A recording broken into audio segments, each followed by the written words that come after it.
बुझी हुई समा भी जल सकती है, बुझी हुई समा भी जल सकती है, तूफानों से कश्ती भी निकल सकती है।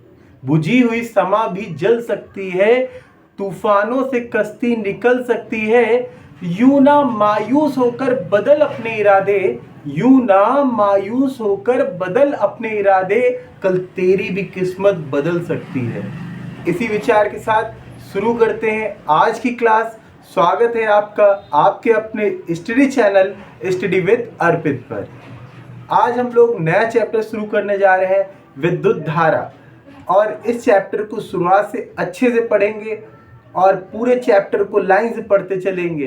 तो आप लोगों से एक छोटी सी रिक्वेस्ट है क्लास शुरू करने से पहले कि अगर आप लोग नए हैं तो आप चैनल को सब्सक्राइब कर लीजिए और आपको रोज ऐसी वीडियोस मिलती रहेंगी, पूरी क्लासेस आपको मिलती रहेंगी। पीछे के चैप्टर्स भी मैंने आपको पूरे पूरे पढ़ाए हैं, न्यूमेरिकल्स भी करवाए हैं, आप लोग जाकर उसे भी देख सकते हैं और वीडियो को शेयर कर दिया करिए। आज शुरू करते हैं हम लोग अपना चैप्टर विद्युत धारा। क्या होती है विद्युत धारा, उसे समझेंगे। इलेक्ट्रिक करंट किसे कहते हैं, इसे समझेंगे।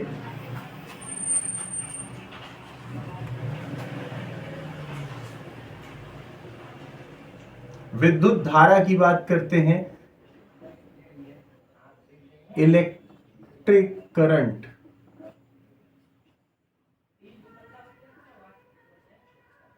ठीक है, इलेक्ट्रिक करंट की बात करते हैं हम लोग।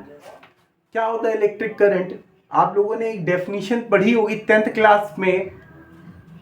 आवेश के प्रवाह की दर को, आवेश के प्रवाह की दर को विद्युत धारा कहते हैं। आवेश के प्रवाह की दर को विद्युत धारा कहते हैं। The rate of flow of charge is called electric current. The rate of flow of charge is called electric current. तो ये क्या है? चार्ज है हमारा, आवेश। ये क्या है? आवेश। ये दर है, समय। और ये क्या है हमारा? विद्युत धारा है। क्या है? विद्युत धारा। तो अगर आपसे कोई पूछता है कि आवेश प्रवाह की दर क्या कहलाती है, तो आवेश प्रवाह की दर ही विद्युत धारा, इलेक्ट्रिक करंट कहलाती है। अब इसके लिए अगर हम बात करते हैं इसका मात्रक क्या होता है, तो इसका मात्रक होता है एम्पियर होता है। इसका मात्रक क्या होता है? एम्पियर।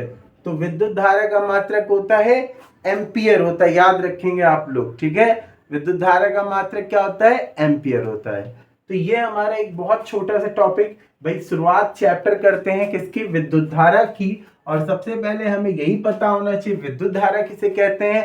तो आप बोलेंगे कि आवेश के प्रवाह होने की दर को विद्युत धारा कहते हैं। The flow of current, the rate of flow of current is called electric current. ठीक है, the flow of charge, sorry, the flow of charge ये है, ये क्या होगा आपका? इलेक्ट्रिक करंट कहलाएगा। ठीक है, अब देखिए ये चैप्टर बहुत ही ज्यादा इंपॉर्टेंट है, इसमें एक से एक इंपॉर्टेंट क्वेश्चंस मिलेंगे। तो आज हम लोग पढ़ेंगे किरचॉफ का नियम पढ़ेंगे। क्या पढ़ेंगे? किरचॉफ का नियम। तो किरचॉफ के दो नियम हैं। आज हम लोग पहले नियम की बात करेंगे। यहां पर देखते हैं पहला नियम क्या होता है।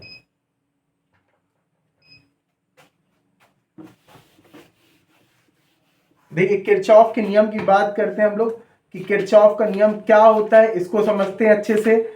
ठीक है, तो किरचॉफ के नियम की जब बात करते हैं तो किरचॉफ के दो नियम है। किरचॉफ के कितने नियम है? दो नियम है किरचॉफ के नियम। पहले हम बात करते हैं प्रथम नियम की बात करते हैं। किसे बात करते हैं? प्रथम नियम की बात करेंगे। प्रथम नियम, ये जो प्रथम नियम होता है इस नियम को हम लोग संधि का नियम कहते हैं। क्या कहते हैं? संधि का नियम। जो प्रथम नियम होता है इसे क्या कहते हैं हम लोग? संधि का नियम। संधि का नियम। तो क्वेश्चन में आपसे कभी कभी ऐसे ना कहकर कि किरचॉफ का प्रथम नियम बताएं, आपसे कहता है कि संधि का नियम बताइए कि संधि का नियम क्या होता है। तो आप क्या बताएंगे कि किसी परिपथ में बहने वाली, किसी परिपथ में बहने वाली समस्त धाराओं का बीजगणितीय योग शून्य होता है। किसी परिपथ में बहने वाली समस्त धाराओं का बीजगणितीय योग शून्य होता है। मतलब जितनी भी धाराएं होंगी अगर उनको जोड़ा जाएगा तो उनका बीजगणितीय योग क्या होगा? 0 होगा। उनका बीजगणितीय योग क्या होगा? 0 होगा। ठीक है। तो अगर आपसे कोई कहता है कि संधि का नियम क्या है तो आप कहेंगे कि किसी परिपथ में बहने वाली समस्त धाराओं का बीजगणितीय योग क्या होता है? 0 होगा। बीजगणितीय योग 0 होगा। कहां पर? संधि की बात करते हैं। अब कैसे क्या होता है ये समझते हैं। देखिए ये मान लेते हैं कि कोई ऐसे हमने कोई एक पॉइंट यहाँ पे कोई एक संधि ओ मान लिया। हमने क्या मान लिया? कोई संधि ओ मान लिया। अब यहाँ पर कुछ धाराएं हैं, ये I1 हो गया, ये I2 हो गया, ये I3 हो गया, ये I4 हो गया और ये I5 हो गया। तो इस तरीके से I1, I2, I3, I4, I5 धाराएं हमें दिखाई दे रही किसी परिपथ में। और इसका पॉइंट क्या? संधि वाला पॉइंट क्या दिख रहा है हमें? O दिखाई दे रहा है। ठीक है। तो अब याद रखेंगे जो धाराएं संधि की ओर जाती हैं, जो धाराएं संधि की ओर जाती हैं वो कैसी होती हैं? धनात्मक होती। जो धाराएं संधि की ओर जाती हैं वो कैसी होती? धनात्मक। अब इसमें देखिए संधि की ओर कौन जा रहा है? I1 और I2। तो I1 और I2 क्या है? ये दोनों धनात्मक होंगे। तो हमने यहां पे लिखा I1 प्लस I2, ये दोनों कैसी होंगी? धनात्मक। क्यों? क्योंकि ये संधि की ओर जा रही हैं। और जो धाराएं संधि से दूर जाती हैं, जैसे कि यहाँ I3, I4, I5, ये धाराएं जैसे संधि से दूर जा रही हैं तो इनको निगेटिव रखते हैं। ये -I3 हो गया, I4 हो गया और ये I5 हो गया। ठीक है।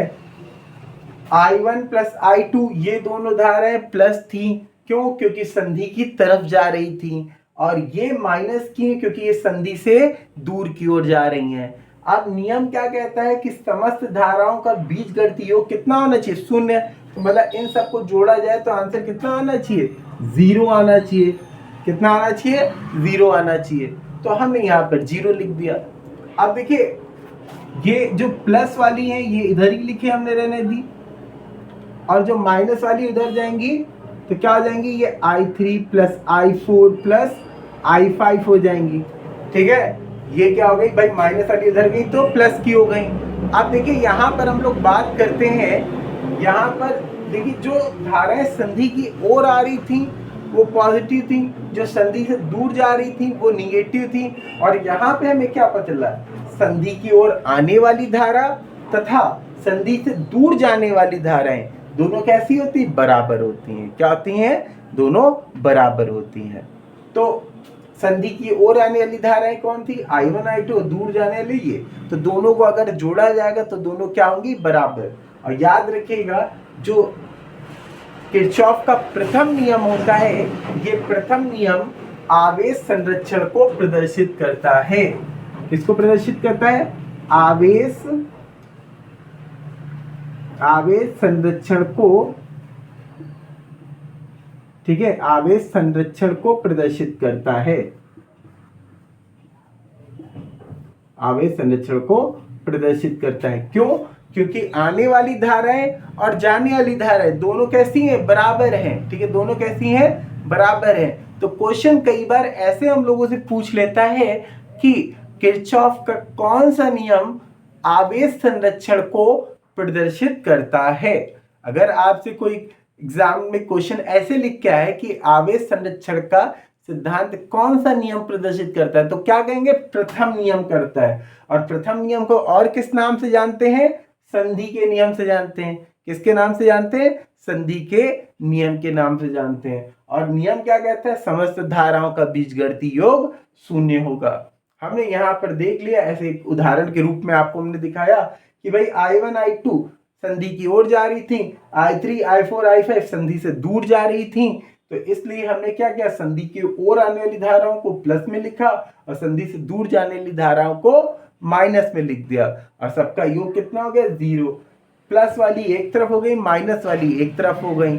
तो आप संधि की ओर आने वाली धारा और संधि से दूर जाने वाली धाराएं दोनों कैसी हो गई, बराबर हो गई। इसी को हम लोग बोलते हैं आवेश संरक्षण का नियम। आशा करता हूं कि आपको वीडियो अच्छा लगा होगा, आपने इन चीज़ों को समझा होगा। आज की वीडियो छोटी सी मैंने बनाई क्योंकि चैप्टर की शुरुआत करनी है हमें, और नेक्स्ट क्लास में हम लोग पढ़ेंगे किरचॉफ के द्वितीय नियम के बारे में पढ़ेंगे कि द्वितीय नियम क्या होता है।